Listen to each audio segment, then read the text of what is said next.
Bismillahirrahmanirrahim. Assalamualaikum warahmatullahi wabarakatuh. Al-Fatihah. A'udzubillahi minasyaitonirrajim. Bismillahirrahmanirrahim. Alhamdulillahirabbil alamin arrahmanirrahim maliki yaumiddin. Iyyaka na'budu wa iyyaka nasta'in ihdinas siratal mustaqim. Siratal ladzina an'amta 'alaihim ghairil maghdubi 'alaihim waladdallin. Amin. Alhamdulillah wa kafa sami Allahu liman da'a wa laysa wara Allah marma salatan wa salaman daimain mutalazimain ala habibil mustafa wa ala alihi wa sahbihi wa man ihtada. Asyhadu an la ilaha illallah wa asyhadu anna Muhammadan abduhu wa rasuluh wa safiyuhu wa khaliluh. Subhanaka la ilma lana illa ma 'allamtana innaka antal alimul hakim. Rabbi shrah li sadri wa yassir li amri wa hlul 'uqdah min lisani yafqahu qawli. Amma ba'd. Pertama-tama yang dihormati Tuan Imam, Tuan Pengurusi Masjid Bandar Universiti, Tuan Bilal, Ahli Kuasa Masjid, Muslimin Muslimat rahimakumullah yang hadir pada malam ini. Pertama-tama jutaan syukur kita panjatkan kepada Allah Subhanahu wa taala atas limpahan kurniaan anugerah Allah kita dapat bertemu pada malam ini. InsyaAllah pada malam ini kita lihat lagi beberapa hadis Nabi SAW dari kitab Tajzib Atraful Hadis. Dan hari ini sampai kita kepada huruf Dal. Hadis yang bermula dengan huruf Dal. Hadis yang pertama, dakhalati imra'atun an-nara fi hirratin rabatatha falam tut'imha walam tada'ha ta'kulu min khashashil ardi hatta matat. Rawahul Bukhari wa Muslim an Abi Hurairah. Telah masuk seorang perempuan ke neraka oleh kerana seekor kucing yang ditambatnya akan dia, maka tidak diberinya kucing itu makan dan tidak dibiarnya kucing itu mencari makan daripada rumput-rumput di bumi sehingga mati kucing itu dengan kelaparannya. Hadis riwayat Bukhari dan Muslim daripada Abu Hurairah radhiyallahu an. Hadis yang pertama pada malam ini membincangkan kepada kita tentang satu perbuatan yang dilakukan oleh hamba Allah ini, walaupun dianggap perbuatan ini agak remeh tapi memberi kesan yang sangat besar. Kita lihat dalam hadis yang lain ada dikemukakan disebabkan memberi minum seekor anjing seorang wanita pelacur masuk ke syurga. Jadi di sini menunjukkan kepada kita bukanlah amalan itu sebagai jaminan seseorang itu masuk neraka, dan bukan juga amalan sebagai jaminan seseorang itu masuk syurga. Yang penting adalah redha Allah, rahmat Allah. Sebab tu disebut dalam hadis Nabi diriwayatkan oleh Imam Bukhari juga, saddidu wa qaribu falan yadkhula ahadukumul jannata bi'amalihi. Saddidu wa qaribu. Saddid ni maksudnya sempurnakan dengan sebaik-baiknya amalan kamu, ibadah kamu, sempurna yang sifatnya istiqamah, berterusan. Kalaupun tidak mampu sempurna, waqaribu, hampir sempurna. Kemudian Nabi memberi penegasan dalam hadis riwayat Bukhari ini, fala yadkhulal jannata ahadukum bi'amali. Sama sekali seseorang kamu tidak akan masuk syurga disebabkan amalan dia. Bukan satu jaminan kita buat amalan yang banyak itu jaminan kita masuk syurga, tidak. Tapi amalan yang disukai oleh Allah adalah amalan yang sifatnya berterusan, sebagaimana sambungan hadis ini. Fa innallaha yuhibbu amala ahadikum adwamuha. Maka sesungguhnya Allah suka kepada kamu yang apabila dia beramal sifatnya adwamuha, berterusan. Erat kaitan dengan saddidu tadi, saddid, istiqamah. Yang pentingnya istiqamah, bukan yang pentingnya banyak, bukan yang pentingnya hebat, tidak, tapi istiqamah, walaupun sifatnya sedikit. Kerana kita tak tahu mungkin yang mana yang jadikan atau penyebab kita masuk syurga, kita tak tahu. Terutama dalam ibadat wajib. Sebab tu ibadat wajib yang paling penting adalah solat. Allah jelaskan dalam Al-Quran, apabila menyebut perkataan solat, mesti Allah awali dengan aqimus solah. Aqimu, kalau kita terjemahkan ke dalam bahasa Melayu, dirikan. Dirikan yang tak akan ada henti-henti. Aqimu ni maksudnya berdiri berterusan, istiqamah, dawam. Makanya Allah guna kalimah aqimu, berterusan. Kenapa Allah tak gunakan perkataan lain? Sallu, semayang. Tidak, Allah tak guna, tapi guna aqimu, berterusan solat. Jadi dalam ibadat wajib, solat wajib, memang wajib kita berterusan. Jadi tidak ada alasan untuk kita sifatnya qaribu, kadang-kadang semayang, kadang-kadang semangat. Tidak. Setiap kali kita solat, terutama solat wajib, kita kena terus semangat, kena terus buat bersungguh-sungguh. Melainkan ibadatnya sifatnya sunat. Sunat paling penting kita kena buat ibadat sunat ini semampu kita. Pada saya, tuan-tuan, perempuan, kita kena pilih ibadat sunat mana yang kita boleh buat dengan sebaiknya dan sifatnya dawam, berterusan. Kerana potensi kita ni beza-beza. Ada orang mampu bersedekah hari-hari, sedekah yang banyak, hari-hari dia mampu. Ada orang sedekah dia tak mampu, dia mampu datang semayang berjemaah, insya-Allah 5 waktu memang di masjid dah tempat dia. InsyaAllah ada orang dia mampu tiap-tiap malam dia tahajud. InsyaAllah ada orang dia mampu tiap-tiap hari dia solat duha. Tapi mesti ada ibadat sunat yang sifatnya dawam, berterusan. Dia ada sifat, pada saya ibadat sunat ni ada sifat yang berterusan, sifatnya yaumian, harian. Apa ibadat sunat yang kita mampu kita buat yaumian, harian? Contoh, solat sunat rawatib, qabliyah, ba'diyah, yaumian. Ada yang sifatnya usbu'iyan, bulan, minggu. Contoh, setiap hari Jumaat kita mesti baca surah Al-Kahfi. Mesti ada yang sifatnya ibadat sunat, sifatnya usbu'iyan. Ada ibadat sunat yang sifatnya syahrian, sebulan sekali. Contoh, sebulan sekali dapat duit gaji, mula-mula kita belajar duit gaji, masuk tabung masjid. Itu sifatnya syahrian, istiqamah sampai mati. Ada tak kita buat? Kena buat ni. Ada yang sifatnya sanawiyan, tahunan. Contoh, ibadat korban. Tiap-tiap tahun kita mesti jadi peserta korban, kerana kita jadikan dia sebagai sanawiyan. Ada duit ke tak ada duit ke, kita kena ikut serta korban. Jadi untuk memudahkan, awal-awal lagi kita menabung untuk jadi peserta korban. Tak adalah kita nerima daging ni tiap-tiap tahun. Haram sampah daging koma. Bisi ni kita. Tahun ini kita berazam mula nabung duit, untuk tahun depan kita ikut serta korban. Jangan kita harap tahun depan satu bahagian turun harga 600, tak ada. Dia akan naik, boleh jadi 800, boleh jadi 900, kita pun tak tahu kan. Menabunglah. Sehari RM2, sehari RM3 kita nabung. Kurang sikit merokok, boleh nabung sehari RM3. InsyaAllah lebih dapat duitnya. Jadi kita kena kategorikan ibadat sunat kita ni kepada ada yang sifatnya yaumian, hari-hari. Apa yang boleh kita buat hari-hari? Sunat rawatib ke, sedekah RM1 sehari ke, kita hantar mak kita makan lauk ke, hari-hari. Ataupun kita baca al-maksurat ke, atau membaca Al-Quran hari-hari. Sifatnya yaumian, mesti ada, sunat.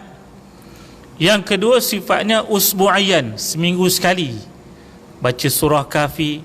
Seminggu sekali kita mesti khatam Al-Quran, seminggu sekali, semampunya kita tak. Seminggu sekali kita mesti hadir kuliah mengaji, mesti hadir. Walaupun dia sebagai pengajar, dia kena dengar orang mengajar juga, seminggu sekali mesti kena hadir. Yang sifatnya sunat. Kemudian sifatnya dalam ibadat sunat juga sifatnya syahrian, bulanan, sebulan sekali yang istiqamah kita buat. Dan yang keempat, mesti ada sifatnya sanawiyan, tahunan, setahun sekali. Apa ibadat sunat yang setahun sekali yang mesti kita buat? Kita lihat wasiat Rasulullah sallallahu alaihi wasallam kepada Abu Hurairah radhiyallahu anhu. Apa kata Abu Hurairah? Awsani khalili bi thalathin. Kekasihku berwasiat kepadaku dengan 3 perkara. Apa 3 perkara ini? Bisawmi salasati ayyam fi syahr. Berpuasa dalam sebulan 3 hari. Yaumil bid ke atau Isnin Khamis ke, yang penting sebulan mesti 3 hari puasa. Itu wasiat Rasulullah kepada Abu Hurairah. Kemudian setiap hari kena buat solat duha, solatul duha. Kemudian setiap hari solatul witr qabla naum, solat witir sebelum tidur. Berat ni kita nak buat. Bunyi sebutnya mudah. Puasa 3 hari sebulan. Kemudian apa tadi? Solat duha hari-hari. Idza lam tudriku kulluhu la tutraku kulluh. Kalau kamu tak dapat semua, jangan tinggal semua. Itu konsep dia. Kalau kita tak mampu nak solat duha macam Rasulullah, bilangan rakaat sampai 8 rakaat, kita buat 2 rakaat. Tapi jangan minta korang pula setengah rakaat. Tak. Paling kurang duha 2 rakaat. 2 rakaat. Mesti buat. Kalau kita nak buat satu ibadat, kita tak mampu seluruhnya, jangan tinggal seluruhnya. Kita tak mampu nak buat sembahyang fardu 5 waktu di masjid, tak mampu, jangan langsung tinggalkan masjid. Mampu bila? Subuh kita mampu, maghrib kita mampu, datang satu waktu. Satu waktu mesti ada. Jika kamu tidak mampu untuk menguasai semua, jangan tinggal semua. Ambil sedikit sekadar yang kita mampu. Itu kaedahnya. Kita kembali kepada hadis ini. Hadis ini menunjukkan bahawa seorang wanita ni dimasukkan Allah ke dalam neraka fi hirratin, disebabkan seekor kucing. Rabatatha, yang dia ikat. Falam tut'imha, dahlah dia ikat, tidak langsung dibagi makan.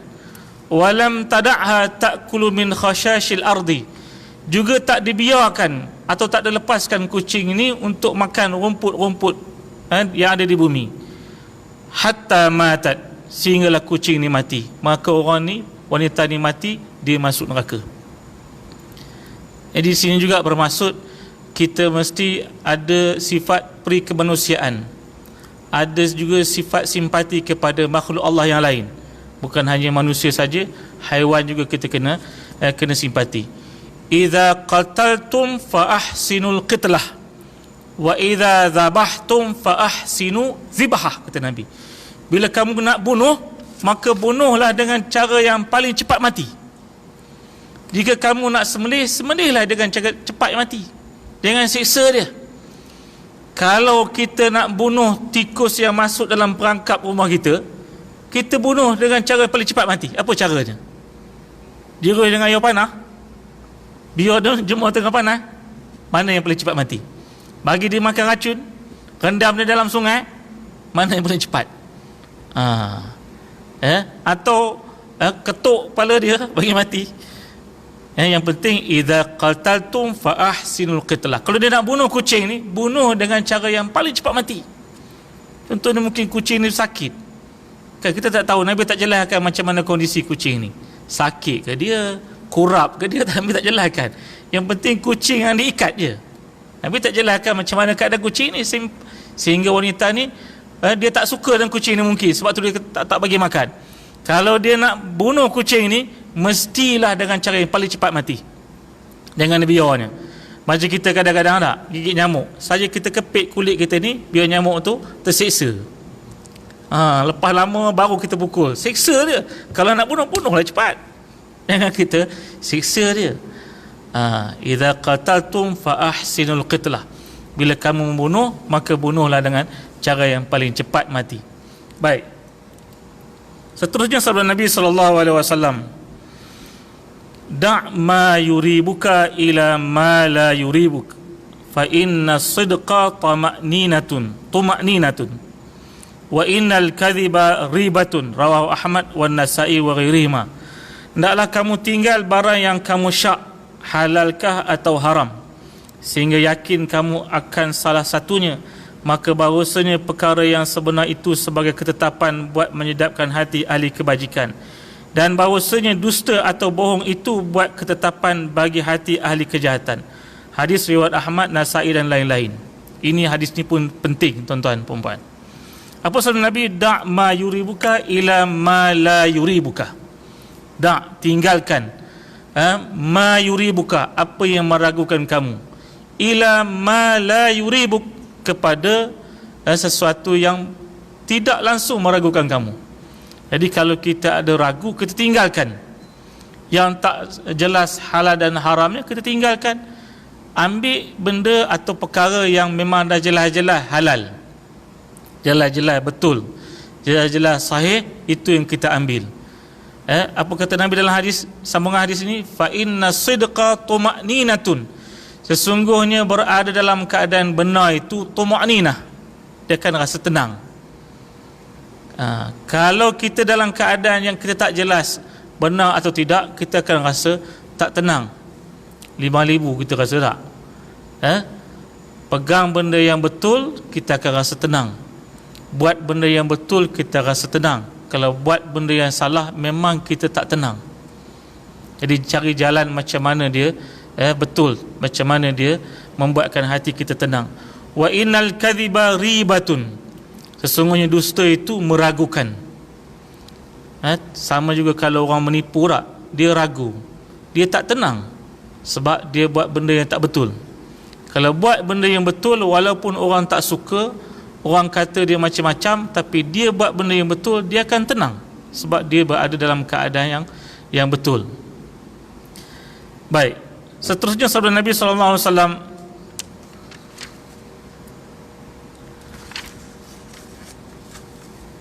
ad-du'a la yuraddu bainal adhan wal iqamah. Doa tidak ditolak antara azan dan iqamah. Itu di antara mauqif, di antara keadaan yang doa ni makbul, kita panjatkan pada Allah Jalla Jalaluh, iaitu antara azan dan iqamah. Lepas solat sunat qabliyah, kita berdoa. Sebagaimana saya nyatakan dulu, doa ini bukan bermaksud kita mohon pada Allah, bukan kita maksud kita khabar pada Allah, beritahu Allah, bukan. Doa ini tanda perhambaan kita dengan Allah. Allah tu sangat tahu apa yang kita nak. Kan Allah ni sifatnya Al-Alim, namanya pun Al-Alim, dan sifatnya pun Al-Alim, Al-Ilmu, kan? Maha tahu. Tak payah kita khabar pun Allah dah tahu, lebih handal pada bomoh lagi Allah Ta'ala ni, kan? Allah Ta'ala ni tahu, dia sangat tahu. Jadi kenapa yang kita doa banyak-banyak kali, Allah tak faham-faham ke? Jenuh dah berdoa serupa Ustaz, berpuluh tahun, bukan belah tahun, puluh tahun doa yang sama. Rabbana atina fid dunya hasanah wa fil akhirati hasanah wa qina adzabannar. Allah tak faham ke? Sekali doa sudahlah. Kita pun kadang kalau orang tanya banyak kali, cakap banyak kali, kita pun menyampah tak? Nampak apa mau? Cakap benda serupa 5 kali sehari lepas sembahyang, doa yang sama. Tak ada versi doa lain, itulah doanya. Jadi kenapa perlu kita doa? Doa ni tanda kita berhamba kepada Allah Ta'ala. Allah Ta'ala tu sangat tahu apa yang kita nak, dia sangat tahu. Tak payah kita beritahu pun, Allah tu sangat tahu. Cuma janji Allah janji, ujibu da'watad da'i idza da'an, aku pasti akan kabulkan doa orang yang berdoa idza da'ani. Da'an dipanggil isim mubalaghah. Mubalaghah ni banyak kali. Dal, ain, alif, nun, tambah alif nun di ujung, sama seperti Al-Quran, tulisan Al-Quran dah, daripada perkataan qara'a, tambah alif nun di ujung, menunjukkan galakan supaya kita banyak baca Al-Quran. Begitu juga dengan da'an, menunjukkan pada kita supaya kita banyak kali berdoa, tanpa jemu-jemu kita berdoa. Kerana apa? Janji Allah, ujibu da'watad da'i, aku pasti akan kabulkan doa orang yang berdoa. Idza da'an, apabila banyak kali berdoa. Ada seorang hamba Allah ni mengadu kepada saya ni ustaz, dalam semayang rasanya tak pernah khusyuk. Adakah itu tandanya Allah tak terima semayang saya? Semayang tak pernah khusyuk. Kita rujuk kembali, lihat kepada kitab yang nipis tapi dia sangat bagus pada saya, kitab Muniyatul Musalli. Kata Syekh pengarang kitab Muniyatul Musalli, makna khusyuk. Apa makna khusyuk? Khusyuk ini menghadirkan hati. Hadir hati dalam solat, walaupun satu rukun daripada solat. Satu rukun daripada solat. Apa hukumnya khusyuk? Sunnah muakkadah. Fokus atau hadir hati dalam solat, satu rakaat atau satu rukun daripada solat, kita fokus, kita khusyuk, hukumnya sunat muakkadah. Jadi dalam kitab lain juga menyebut, karangan Syekh Ali At-Tantawi, dia mengkategorikan, menjelaskan bagaimana untuk kita dapat khusyuk dalam semayang. Macam mana boleh kita dapat fokus dalam semayang. Yang pertama, dia kata, yang pertama, ketika berwuduk, kita jangan bercakap. Wuduk jangan cakap-cakap, sembang-sembang jangan. Kemudian lepas berwuduk, kita jangan begini. Tu dipanggil apa bahasa Melayu tu? Patah jari. Saya bahasa Arab saya tahu, tashbik dia panggil. Di bahasa Melayu belum jumpa lagi. Lepas ini boleh tengok kamu dewan. Tashbik ini, lepas berwuduk jangan tashbik.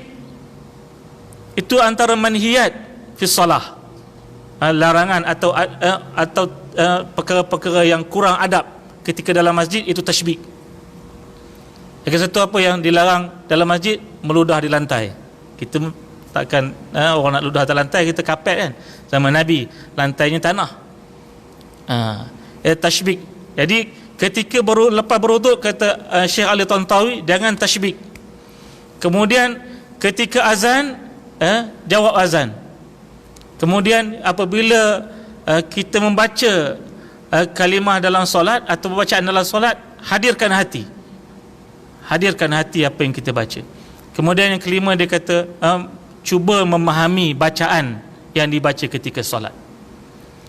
Pada saya, alal aqal paling kurang kita dapat fokus rukun, antara rukun, iaitu takbiratul ihram.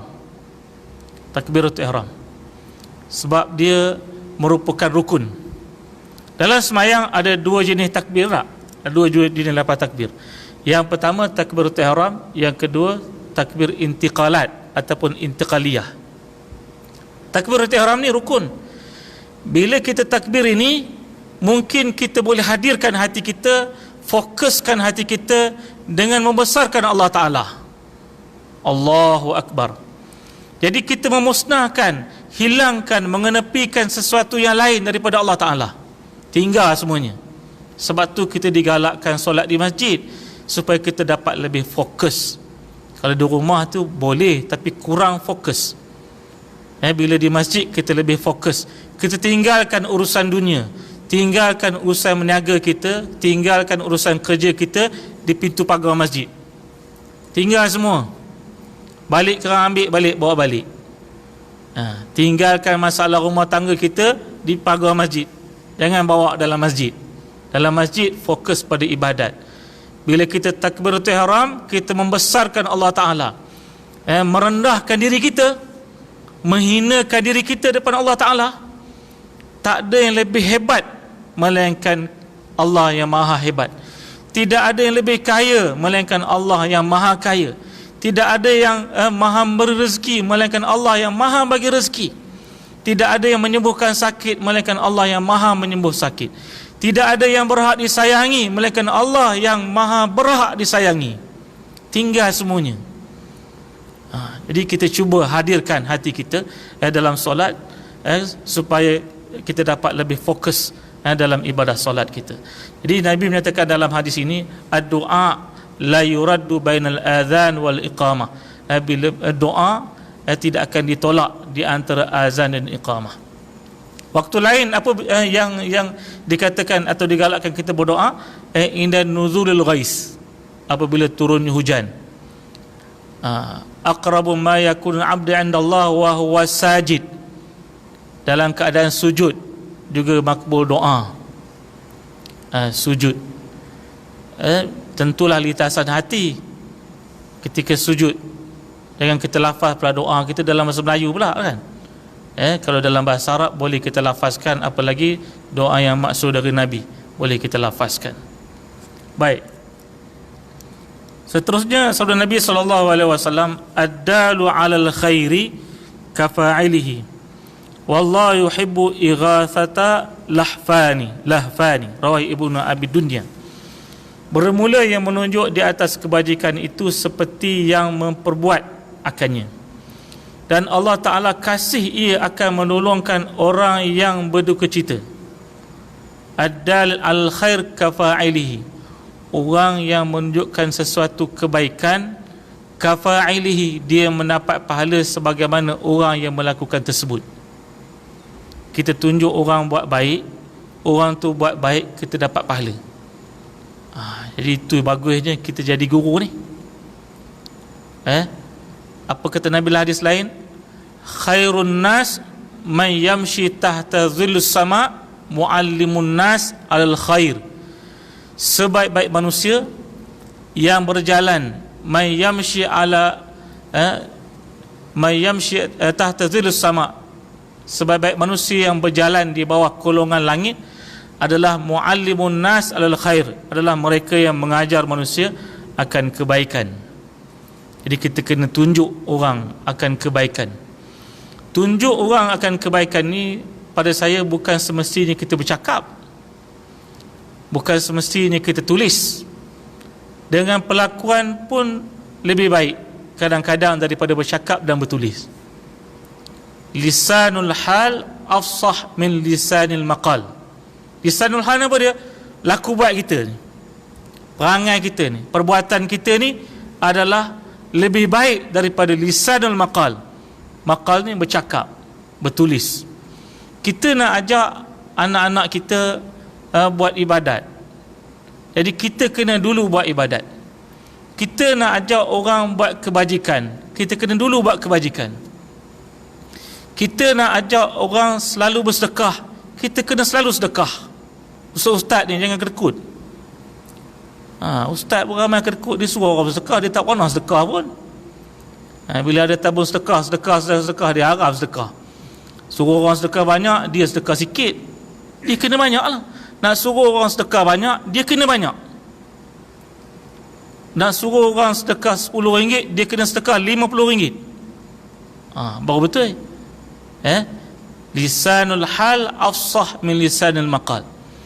Kalau kita nak suruh anak kita makan dengan tangan kanan, kita kena makan dengan tangan kanan. Kalau nak suruh anak kita puasa, kita kena puasa lah. Ini kita suruh anak kita puasa, kita tak puasa. Suruh anak kita pergi masjid, kita tak pergi masjid. Suruh anak kita mengaji, kita tak pergi ngaji. Hari-hari hantar anak ngaji, kita tak ngaji pun.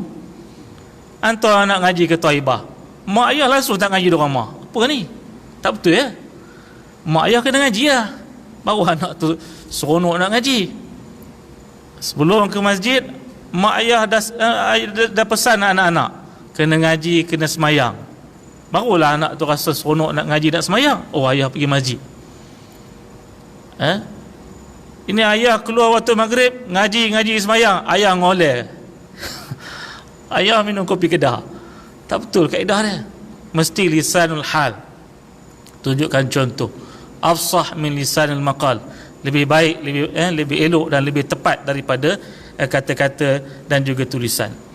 Sebab tu Nabi kata ad-dalul al-khair kafa'ilihi, orang yang menunjukkan sesuatu kebaikan, dia mendapat pahala sebagaimana dilakukan oleh orang yang ditunjuk itu. Wallahu yuhibbu ighathata lahfani, sesungguhnya Allah Ta'ala sangat suka kepada mereka yang menolong akan orang yang berduka cita.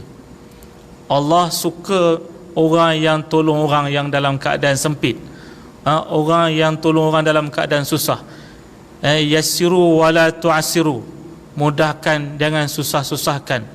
Man nafasa an mu'minin, kurbatan min kurabid dunya naffasallahu anhu kurbatan min kurabi yaumal qiyamah. Sesiapa yang memudahkan seseorang mukmin kesusahan daripada kesusahan dunia, Allah akan mudahkan baginya kesusahan daripada kesusahan akhirat. Sekarang ni tuan-tuan perempuan, ramai orang susah. Ramai orang susah. Kita kena bantu, kita kena tolong, semampu kita. Kita ingat, kalau kita bantu orang susah di dunia ni dengan satu bantuan, Allah akan mudahkan urusan kita di akhirat kelak. Kita nak Allah balas di akhirat je. Dunia tak balas pun tak apa. Abdul Rahman bin Auf, satu hari datang seorang sahabat menghantar tamar ajwah. Saya pernah cerita di sini, tamar ajwah aliyah, bagi pada Abdul Rahman bin Auf. Abdul Rahman bin Auf tak nak makan tamar ajwah ni. Kenapa? Dia kata, aku tak nak makan tamar yang kamu bagi ni. Aku bimbang. Yang pertama, bimbang kalau Nabi tak pernah rasa sesedap ini tamarnya. Yang kedua, aku tidak mahu balasan kebaikan aku di dunia ini Allah balas di dunia. Aku nak segala kebaikan yang aku dah lakukan di dunia ini Allah balas di akhirat, kerana balasan akhirat itu lebih istimewa. Sebab tu ia dikatakan oleh Al-Imam Al-Qurtubi dalam kitabnya At-Tazkirah fi Ahwalil Mauta wa Umurul Akhirah. Apa disebut? Kenapa bila kita lihat orang meninggal dunia, dia tersenyum? Pasal apa senyum? Apa dia tengoknya? Apa pemandang dia? Pasal kita tak? Kenapa orang bila meninggalnya, ada kadang-kadang kita tengok dia senyum, nyongongin dia? Pasal apa? Sebab kata Imam Al-Qurtubi, kerana dia sudah mula melihat bagaimana seronoknya, bahagianya di alam barzakh, di alam akhirat yang dia akan tempuhi, yang akan dia nikmati. Dia tak risau lagi anak ditinggalkan, dia tak risau lagi rumah ditinggalkan, dia tidak bimbang lagi isteri ditinggalkan, kerana yang dia akan perolehi di alam akhirat tu lebih cantik, alam barzakh tu lebih cantik, lebih bahagia, lebih indah, lebih seronok lagi. Sebab tu dia tak heran pun. Senyum dia, bahagia dia. Jadi itulah harapan kita. Sebab tu Nabi menyatakan dalam hadis, mukmin yang meninggal itu, orang yang mati itu, antara tanda husnul khatimah ni, bi'araqil jabin, akan ada peluh di pelipisnya, berpeluh ni, tepi ni, berpeluh. Saya pernah cium seorang syekh, Allah yarham, dia meninggal dunia, dah lepas mandi, sedang dikafan, wajah yang dibuka, diminta oleh ramai pelajar-pelajar ni untuk cium syekh. Orang Arab, janggut pun panjang, putih janggut. Bila cium ni memang rasa peluh ni sampai kita hidung kena keringkan peluh dia yang lekat pada hidung kita. Subhanallah, tidak ada tempat bagi dia melainkan syurga je. Sangat banyak peluh ni di pelipis dia. Antara tanda husnul khatimah juga apa dia? Apabila rohnya keluar, akan menitis air matanya. Air mata gembira kerana melihat nikmat yang akan diperolehi apabila setelah meninggal dunia tersebut. Baik, jadi kita kena jadi ad-dalul alal khair, orang yang menunjuk, orang yang menuntun orang lain ke arah kebaikan, supaya kita mendapat pahala yang sama. Baik, seterusnya sabda Nabi SAW, ad-dunya kulluha mata'un wa khairu mata'id dunya al-mar'atu as-salihatu. Bermula dunia itu semuanya tempat bernyaman, tetapi sebaik-baik tempat bernyaman itu isteri yang mana memberi puas hati pada serba-serbinya. Dunia ni, kata Nabi, kulluha mata', semuanya sifatnya mata'. Mata' ni benda, atau benda yang menyeronokkan, sesuatu yang menyeronokkan, sesuatu yang membahagiakan. Dunia ni semuanya membahagiakan. Kemudian Nabi menjelaskan, wa khairu mata'id dunya al-mar'atu salihah. Sebaik-baik perhiasan dunia, sebaik-baik perkara yang menyeronokkan dunia ini adalah al-mar'ah as-salihah, perempuan yang salihah. Nabi sifatkan perempuan ni dengan perempuan yang salihah. Memang susah nak dapat isteri yang salihah, Sebab kita pun tak berapa nak soleh tak. Layaklah kita dapat isi ropi tu. Janganlah kita rasa kesal pula, rasa nyesal pula. Nyesal rasanya Ustaz. Ada seorang Allah ni jumpa saya nyembang-nyembang kan. Saya ni Ustaz rasanya dulu nikah dengan isteri saya rasa macam tak sah. Pasal apa? Sebab kami ni gaduh tak habis-habis. Daripada tak ada anak sampai anak 2, gaduh hari-hari. Itu tara gaduh saya kata. Tara anak gaduh, anak 2. Kalau tak gaduh, aku 5. Nah, rasa mungkin nikah kemarin tak sah katanya. Hari-hari mesti gaduh. Saya kata rumah tangga ni memang sifatnya kena gaduh. Kalau tak gaduh, tak seronok. Kan? Macam negara juga, mesti ada pembangkang. Kalau semua nak jadi merintah, tak boleh. Kerana Allah ni sifatnya adil. Pernah saya sebut dulu, kalau Allah nak jadikan dunia ni semua ni orang kaya, Allah mampu tak? Mampu. Allah nak jadikan semua wanita yang ada di dunia semuanya salihah, mampu tak? Mampu. Kalau Allah berkehendak macam tu, mampu. Semuanya orang kaya, mampu. Tapi kalau semuanya orang kaya, siapa nak jadi orang miskin? Siapa nak jadi reba? Siapa nak jadi orang jual pisang? PM kita isytiharkan, disebabkan PKPP ni mungkin dilanjutkan, setiap warga negara Malaysia akan diberi 5 juta. Nak tak? Tentu nak. Tapi susah kita. Siapa ni jadi cikgu? Tak payah dah Ustaz ngajar. 5 juta ada dalam BSN katanya. Berapa nak kerja? Tidurlah.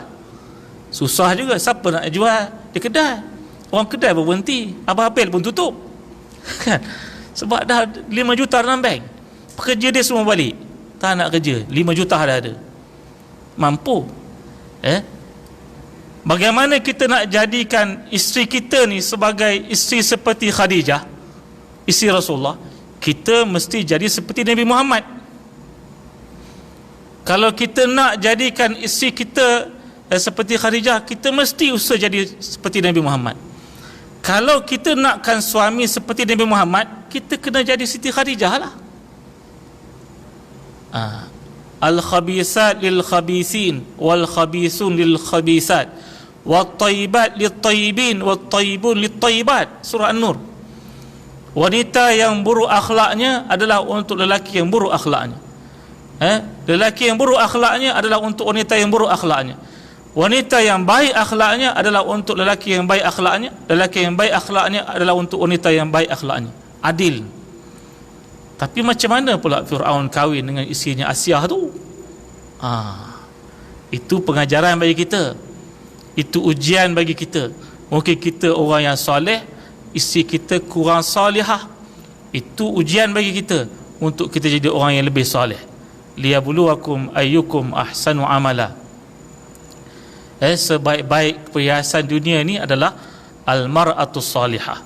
Macam mana nak dapat mar'ah salihah ni? Kita dulu kena soleh. Kita kena bagus dulu. Sebab tu tadi sebut lisanul hal afsah min lisanil maqal tu. Kepimpinan melalui teladan tak? Kita kena tunjukkan dulu bagus kita, baru anak isteri kita akan jadi bagus. Anak dara kita jadi bagus, isteri kita jadi bagus. Jangan sampai tuan-tuan kita sebagai suami menjadi suami yang dayus. Dayus kita tuan-tuan. Jangan harus. Kita hari-hari datang masjid, anak dara kita keluar rumah tak pakai tudung. Dayus apaknya? Kita ni ayahnya. Kita hari-hari datang masjid, orang rumah kita nyedia kain berkemban. Bukan rasulnya orang lain. Sedih kita tengok. Tuan Imam baca khutbah di atas mimbar berapi-rapi, tetapi anak daranya tak sembahyang. Anak turunannya minum ketum. Bandar you tak adalah, kampung-kampung banyak ketum ni kan. Dia masak daun ketum tu, dia bubur pula obat nyamuk, bubur pula Panadol, lebuh. Minum. Ya Rabbi, dunia akhir zaman. Dayus kita tuan-tuan. Berapa ramai bapa-bapa yang dayus? Ramai. Datang masjid tapi anak tak selesai masalahnya. Jadi sangat penting tuan-tuan puan, mari sama-sama kita gegaskan kita ubah sesuatu dalam keluarga kita terutamanya, supaya kita tak diklaim oleh Allah Ta'ala nanti di antara suami, di antara ayah yang dayus. Jangan sampai isteri kita tuding jari pada kita esok. Kenapa tak semayang? Suami pun tak semayang. Kenapa kamu tak ngaji? Apa pun tak ngaji, katanya. Jenuh kita jawab. So berpeluh-peluh kita. Jadi kita kena buat sesuatu, kena buat sesuatu perubahan dalam kehidupan rumah tangga kita. Itulah sikit sebanyak yang saya dapat kongsikan pada malam ini, agar ia memberikan kebaikan, keberkatan kepada kita bersama. Aqul qouli hadza wa astaghfirullah li wa lakum. Assalamualaikum warahmatullahi wabarakatuh. A'udzubillahi minasyaitonir rajim. Bismillahirrahmanirrahim. Alhamdulillahi rabbil alamin, wassalatu wassalamu ala asyrafil anbiya wal mursalin wa ala alihi wa sahbihi ajmain. Allahumma ja'al jam'ana hadha jam'an marhuma wa tafarruqana min ba'dihi tafarruqan ma'suma. Allahumma salli salata jalalin wa sallim salama jamalin ala hadrati habibika sayyidina Muhammad wa ghashahu Allahumma binurika kama ghashatuhu sahabati tajalliyat فنظر إلى وجهك الكريم وبحقيقة الحقائق لما مولاه العظيم الذي أعاذه من كل سوء. اللهم فرج كربنا، اللهم فرج كربنا، اللهم فرج كربنا كما وعدت أما يجيب المضطر إذا دعاه ويكشف السوء، وعلى آله وصحبه أجمعين. سبحان ربك رب العزة عما يصفون وسلام على المرسلين والحمد لله رب العالمين.